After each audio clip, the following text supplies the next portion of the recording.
Car France 2 a mis le doigt sur un sujet que le couple a toujours cherché à mettre sous le tapis.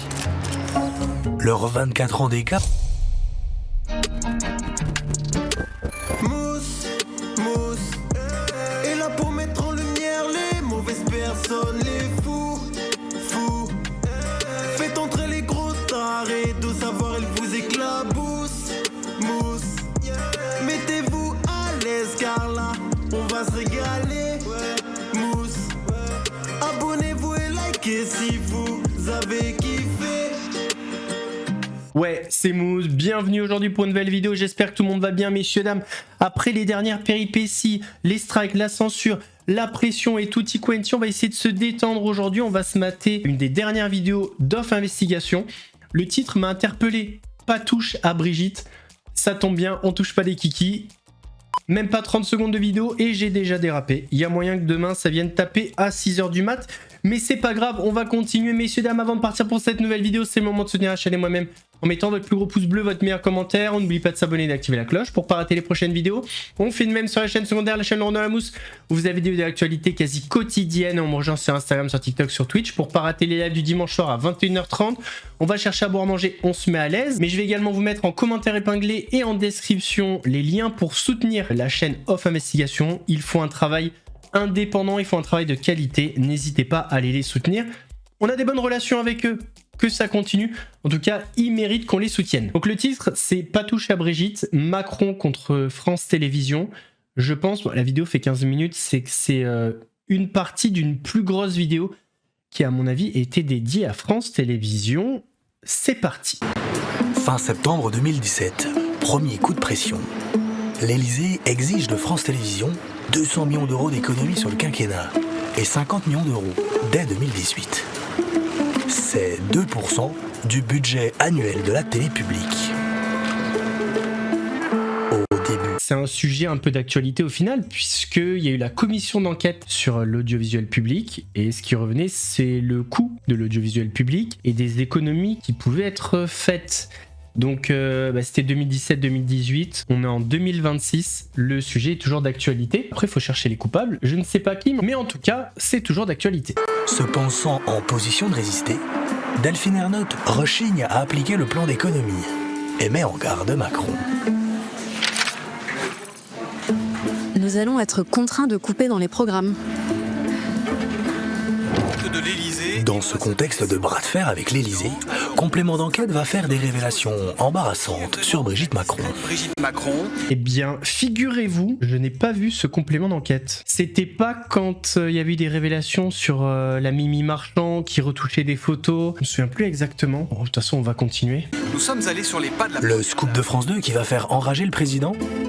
Les photos de sa femme nue avec un sexe de 24 cm. Je rigole. C'est juste une boutade. En plus, je suis pas convaincu par cette théorie. C'est juste une blague. On a dit qu'on était là pour se détendre. Serait retouchée par l'agence de sa chargée de com, Michel Marchand, pour la faire paraître plus jeune.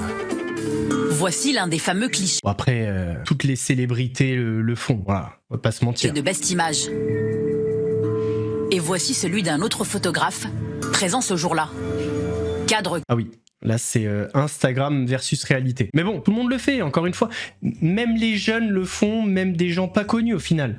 Bon, même, et le pire, je crois que c'est les sites de rencontres. Des fois, vous rencontrez, enfin, vous voyez quelqu'un en photo, vous rencontrez en vrai. Bref. Quasi identique, mais à y regarder de plus près, à gauche, Brigitte Macron semble avoir rajeuni de 10 ans. Ça, pour Macron, c'est pas possible. Car France 2 a mis le doigt sur un sujet que le couple a toujours cherché à mettre sous le tapis. Leurs 24 ans d'écart d'une part. Ils se sont rencontrés lorsque Emmanuel avait 14 ans et Brigitte 39 ans. Et ça, pour moi, c'est plus le vrai sujet que le sexe de Brigitte Macron au final. Ça me choque plus que... si vraiment c'était un homme à la naissance, ça serait quand même quelque chose. Mais moi, je suis pas convaincu, mais peu importe. Mais par contre, l'âge... Et d'ailleurs, je me suis dit des fois, et si cette polémique autour de son sexe, c'était pas pour faire oublier ça justement, ou alors pour aller plus loin, concentrer l'attention des Français sur Brigitte et pas sur le quinquennat, on va dire, très mitigé de son mari. C'est une théorie, encore une fois. Hein. Dites-moi ce que vous en pensez en commentaire. est le rôle clé de Michèle Marchand, une ex-trafiquante de drogue dans la communication du couple présidentiel. Ex-trafiquante de drogue? Alors je savais pas ça. Eh ben nickel. Nickel. Selon une ex-députée macroniste qui a souhaité garder l'anonymat, ce sujet sur Brigitte avait ulcéré Emmanuel. En fait, après le complément d'enquête sur Brigitte, c'était plus la même histoire. Brigitte, c'est vraiment le sujet qu'on peut pas toucher pour Emmanuel Macron. C'est une sorte de ligne rouge. Donc à partir de là, c'est simple, hein, Macron il était furieux et Ernotte, il s'est fait laminer. Mais vraiment laminer. En fait, jamais un président il avait mis autant de pression sur un PDG de France Télévisions. Qu'est-ce qu'il a pu faire Macron pour lui mettre la pression? À part des coupes budgétaires, je vois pas ce qu'il pourrait faire en vrai. Contrainte de céder à la fureur présidentielle, Ernotte accepte alors les économies réclamées par l'exécutif. Et elles vont même servir de prétexte pour torpiller l'investigation. Pas uniquement intellectuellement. En octobre 2017, la présidente de France Télé entreprend d'externaliser Envoyé spécial et Complément d'enquête. Ces deux émissions qui exaspèrent depuis 20 ans les pouvoirs politiques et économiques.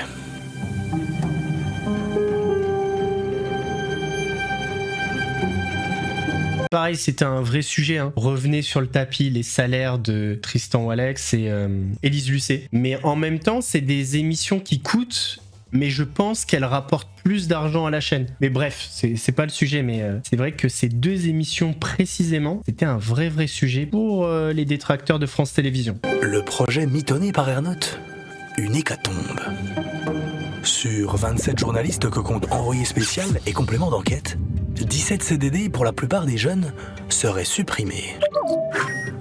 Sur les 10 restants, 4 CDI remonteraient au JT de France 2. Seuls 6 CDI resteraient en poste. Les marques ne disparaîtraient pas, mais les reportages seraient externalisés, c'est-à-dire confiés à des sociétés de production privées. Un tel projet aurait signé la mort de l'investigation sur France Télé, selon Jacques Cotta. Alors, ça paraît fou comme ça, mais c'est déjà ce que font les chaînes privées. Par exemple, la semaine d'avant, j'ai participé à un reportage pour une émission d'M6. C'est une boîte de prod externe. Et en fait, c'est ça qui était pointé du doigt souvent, c'était le train de vie. Ouais, c'était le train de vie de France Télé, quoi. Que les chaînes privées font déjà ça. Donc, ce qu'on voit là, en fait, c'est un peu la normalité pour les chaînes privées. Ça fait une grosse coupe pour le public, mais en réalité, dans l'audiovisuel privé, c'est presque la norme. Si tu es à l'intérieur de France Télévisions et que tu produis un certain nombre de choses, tu as un statut, tu as un CDI, tu as une tradition, et si on vient de dire, mon petit gars, ce que tu fais, c'est pas dans les clous, faut pas le faire, tu peux dire à la personne qui te le dit d'aller se faire voir, parce que tu fais ton métier, que tu es protégé pour le faire et que tu es là pour ça, et tu es pas là pour autre chose. Pour des producteurs extérieurs qui dépendent du client France Télévisions, il est évidemment beaucoup plus difficile de placer des sujets qui dérangent. Pourquoi ? Parce que, après, la question est simple. Tu es à l'extérieur, tu fais un sujet, s'il te va, on te paye, s'il te va pas, tu le gardes. Si tu le gardes, alors que tu as investi pour le faire, tu meurs. C'est ça la question. Et donc, je pense que la question de l'externalisation, elle est fondamentale dans la façon dont ils ont régulé et dont ils ont voulu maîtriser l'outil lui-même et la production.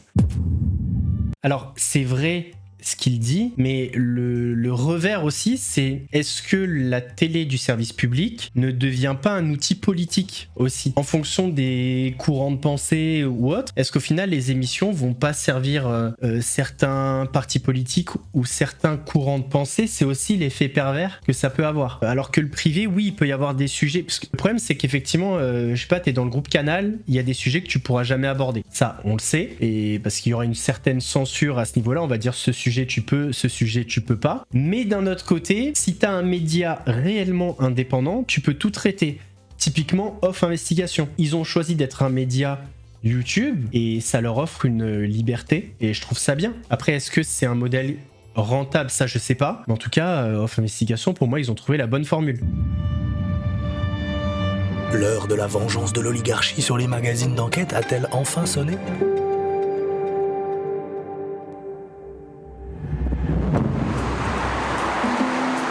Mais c'était sans compter sur la résistance des Gaulois réfractaires de France Télé. Le 17 octobre 2017 à Paris, une manifestation intersyndicale s'organise pour dénoncer l'assassinat en règle des magazines.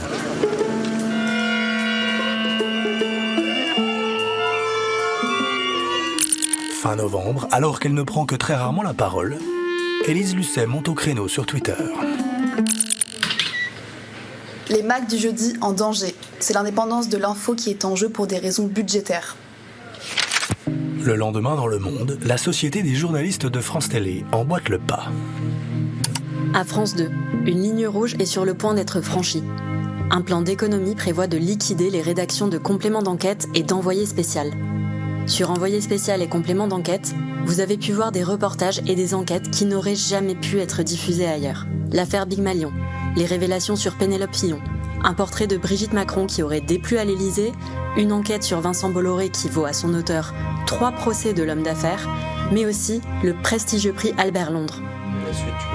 Pour le journaliste, Ça, c'est vrai, mais à contrario, il y a des sujets qu'il ne voulait pas traiter. Et c'est là aussi où des fois, on pouvait se poser la question, est-ce que France Télévisions est vraiment impartial ou pas ? C'est toute là la question. Après, ils ont le droit de faire ce qu'ils veulent aussi, je pense, mais ça reste l'audiovisuel public. Donc normalement, tout doit être traité. Enfin, c'est compliqué. En vrai, c'est complexe. Et là, c'est sûr que s'attaquer à Brigitte, c'était peut-être pas la meilleure chose à faire, mais d'un autre côté, il doit y avoir cette séparation pour moi entre l'État et l'audiovisuel, quoi. On n'est pas en Corée du Nord, donc logiquement, tu devrais pouvoir le faire sans te faire cintrer derrière. Qui avait co-réalisé l'enquête Crédit Mutuel, l'info de service public méritait effectivement d'être défendue.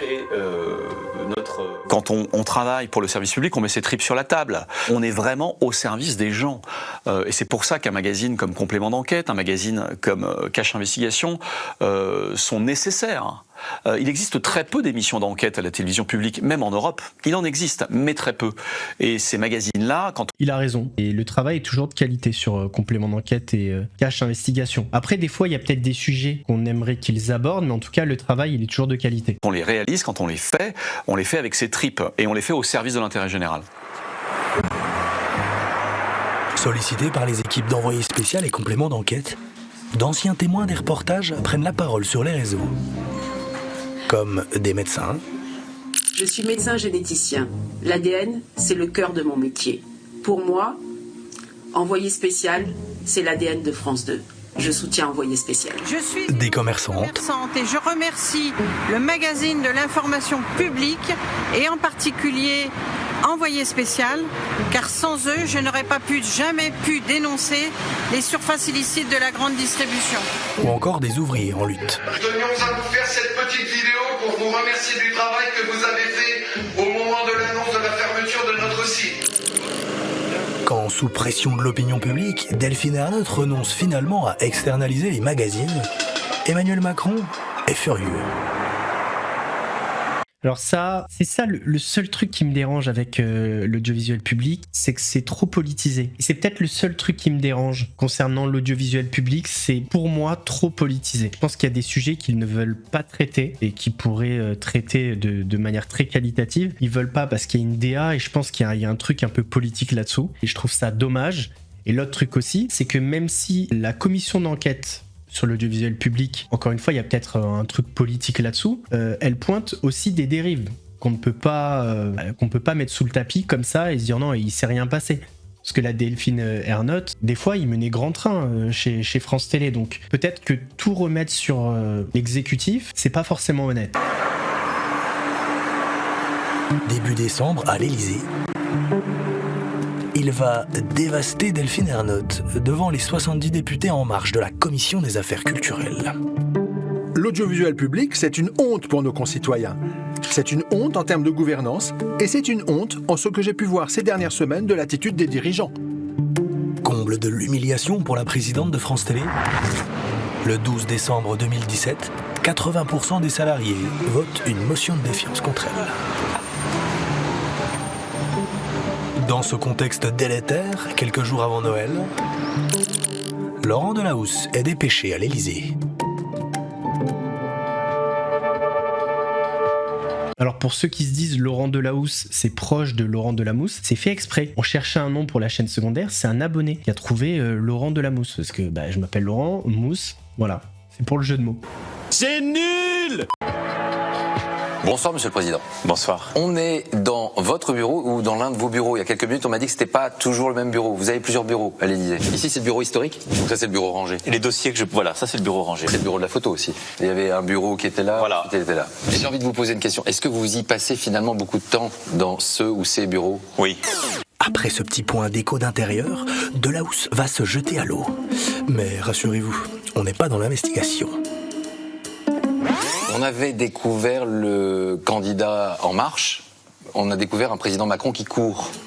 Vous courez beaucoup depuis 7 mois. Vous avez changé, Monsieur le Président, finalement, votre statut. Vous êtes plus simplement président de la République, là, depuis quelques jours. Vous êtes leveur de fonds pour la planète. Vous avez en fait, mis en place un nouveau leadership et en même temps, la volonté, d'un capitalisme écologique nouveau, c'est ça aussi, Monsieur le Président? Alors, je suis désolé, j'ai l'impression que les questions, elles partent dans tous les sens. En plus, c'est en marchant, j'ai pas trop compris le truc. Je pensais justement qu'il allait rentrer un peu dans le vif du sujet, dans ce qui dérange entre France Télévisions et le couple Macron, ou en tout cas l'exécutif. Et au final, des questions qu'on comprend pas vraiment.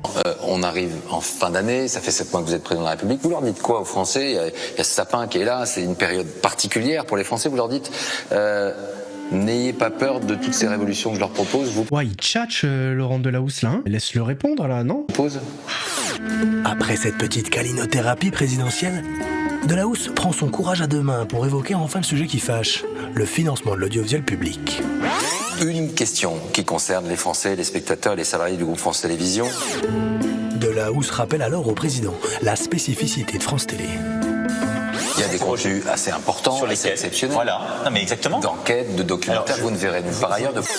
Problème, Macron va alors laisser entendre que le privé fait aussi bien le job. Il y a beaucoup d'autres chaînes qui les ont aussi. Après avoir vanté les mérites du privé, Macron va avancer une idée. Fusionner l'audiovisuel public. Écoutez bien. Mais quelle est l'exclusivité? Il y a un particularisme quand même au travail du service public. C'est ce fonds, mais est-ce que c'est forcément sur la télévision hertzienne? Et comment on peut mieux mutualiser les choses entre la radio, la télévision, le digital, les autres usages? Message reçu 5 sur 5 par une Delphine Ernotte bien décidée à se racheter une bonne conduite macroniste. Et c'est là qu'on doit se poser la question, est-ce qu'il y a quand même une séparation entre l'État, le gouvernement et l'audiovisuel public? Alors certes, c'est l'audiovisuel public, c'est la France qui finance, mais si en fait le gouvernement peut mettre la pression à chaque fois sur l'audiovisuel public avec des coupes budgétaires, est-ce qu'ils sont vraiment indépendants? Et je pense que la question, elle est vite répondue, c'est pas vraiment. Même s'il y a forcément des efforts qui peuvent être faits, mais ça pose quand même... Enfin, tu parles de Brigitte, non, il y avait quand même des économies à faire, mais le déclencheur, l'accélérateur, c'est Brigitte quand même. Je trouve ça fou. La fusion de Radio France et France Télé voulue par Macron? Tiens, en octobre 2018, devant des députés, elle se mettait à chanter les louanges de ce projet macroniste. Alors ce champ des coopérations, on a commencé à l'élargir, notamment avec Radio France. Les économies demandées par Macron que Ernotte rechignait à mettre en œuvre? Désormais, ça semble possible. Alors c'est pas facile, parce que c'est des montants qui sont pas petits, mais je pense qu'on a la capacité, le savoir-faire en interne pour faire ces innovations, ces réformes et dégager donc à la fois de nouvelles perspectives sur le numérique et faire les efforts d'économie demandés. Et comme pour se conformer à la culture du privé si chère aux macronistes, Delphine Ernotte va recruter comme numéro 2 à la direction des programmes un ponte de TF1. Takis Candilis. Au bon lait de brebis. Pardon. Après une carrière commencée sous l'égide de Patrick Lelay, alias le temps de cerveau humain disponible pour les annonceurs, Candilis était ensuite parti bosser chez Banijay, le groupe de Stéphane Courby. Courby, TPMP, tout ça. Parce que H2O Productions, ça faisait partie du groupe Banijay. Et d'ailleurs, Banijay, il y avait même Magaloche, si je dis pas de bêtises. Et ouais, ça avait été racheté, puis revendu... elle avait racheté pour 1 euro symbolique quand c'était un peu le... Bref, vous avez compris. Au Au début des années 2000, ce producteur milliardaire avait fait découvrir à la France les délices de la télé-réalité. 11 célibataires coupés du monde, dans un loft de 225 mètres carrés. Filmé 24 heures sur 24 par 26 caméras et 50 micros.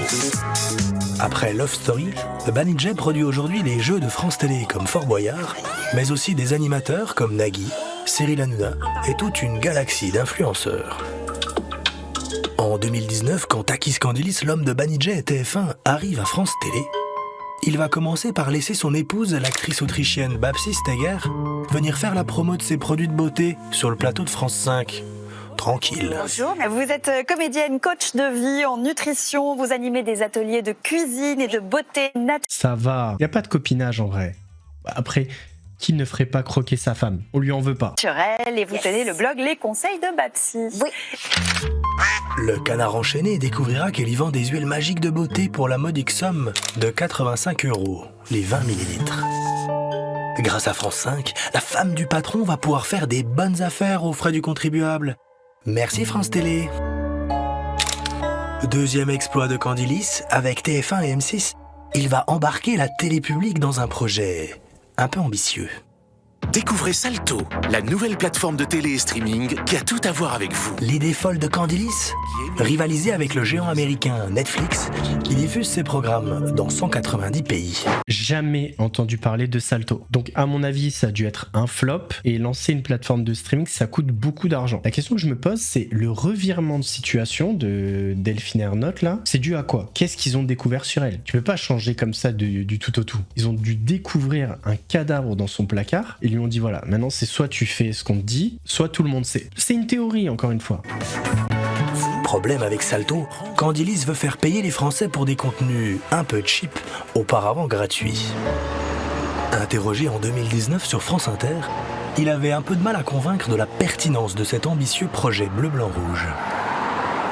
Alors justement, quand on va arriver sur Salto, ce site, quand il va exister, cette plateforme, on va pouvoir piocher un peu de Camping Paradis, un peu d'un si grand soleil. Et au final, le public va bien se ficher de savoir si ce qu'il regarde vient à l'origine de TF1 ou a été diffusé à l'origine sur France 2. Est-ce qu'il n'y a pas un risque là, qui est la dilution d'une télévision de service public, de ses spécificités, de ses missions? Vos programmes vont cohabiter avec toute la télé-réalité du groupe M6. Hein, il y aura Candice Renoir et à côté, il y aura les Marseillais. Mais je crois en tout. C'est surtout qui va avoir envie de payer pour un catalogue aussi pauvre face à des géants américains comme Netflix, Prime. Personne va vouloir payer.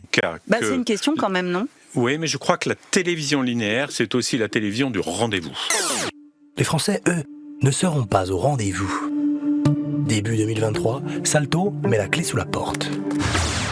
C'était sûr, tout est dans le catalogue. Montant des pertes, près de 200 millions d'euros, dont 60 à 90 millions juste pour France Télé, aux frais du contribuable. Colère d'un ancien cadre de la télé publique. On a pris 90 millions, on les a mis dans une poubelle ou une grosse lessiveuse, comme du temps des lessiveuses, et on a fait cramer, on y a mis le feu. Quelqu'un qui fait perdre 90 millions à une boîte, c'est la porte directe. C'est pas grave, le français, c'est la vache. Alors que dans le même temps, il met sa femme sur le plateau qui vend ses petites huiles à 20 millilitres, 85 €. Ça va, il est bien, lui. Il nous fait perdre 90 millions et sa femme, elle gagne de l'argent. Le français dont vous faites partie, dont je fais partie. Après ce flop mémorable, Takis Candilis retournera pantoufler chez Banijay. Objectif, revendre des programmes à France Télé. Retrouvez la suite de cette enquête sur notre chaîne YouTube ou directement à la fin de cette vidéo. Off Investigation, c'est des documentaires que les chaînes n'osent plus produire. Grâce à vous, notre liberté éditoriale est totale. Vos dons nous permettent d'enquêter et de révéler en vidéo sur YouTube à des millions d'internautes les coulisses d'un monde qui dérive trop souvent à l'abri des regards.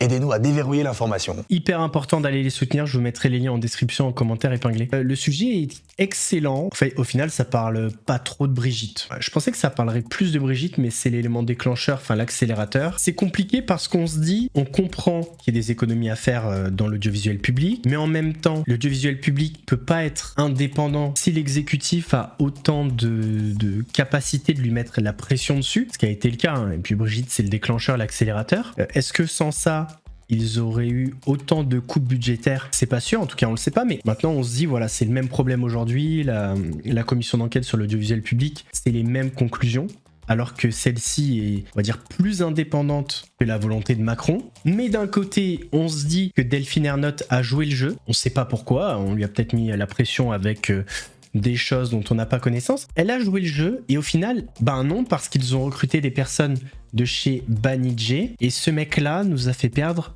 90 millions. Comme ça, avec une plateforme de streaming qui était à coup sûr, dès le début, c'est sûr que ça allait être un échec. Au final, le but, c'était de gagner de l'argent, enfin d'en économiser, on va dire. Et au final, on en a perdu. C'est pas le move du siècle. Messieurs, dames, on arrive à la fin de cette vidéo. J'espère qu'elle vous a plu. N'hésitez pas à me donner votre avis en commentaire sur l'audiovisuel public.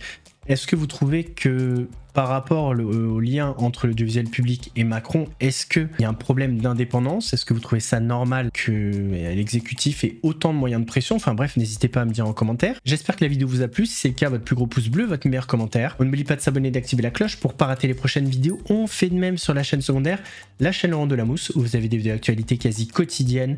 On n'oublie pas de me rejoindre sur Instagram, sur TikTok, sur Twitch pour pas rater les lives du dimanche soir à 21h30. Nous on se donne rendez-vous mardi pour une nouvelle vidéo. En attendant, prenez soin de vous. Laurent Delamousse, non, pas Laurent Delamousse.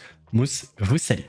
Mousse, c'était chaud, c'était flou, mais on a mis la loupe. Les fous, les relous, ceux qui parlent beaucoup. Ici on éclaire tout, même ceux qui fait grincer les dents. Si t'as kiffé, balance un like. Abonne-toi, rejoins la clique. Active la cloche, on remet ça bientôt et crois-moi, la suite va faire du bruit.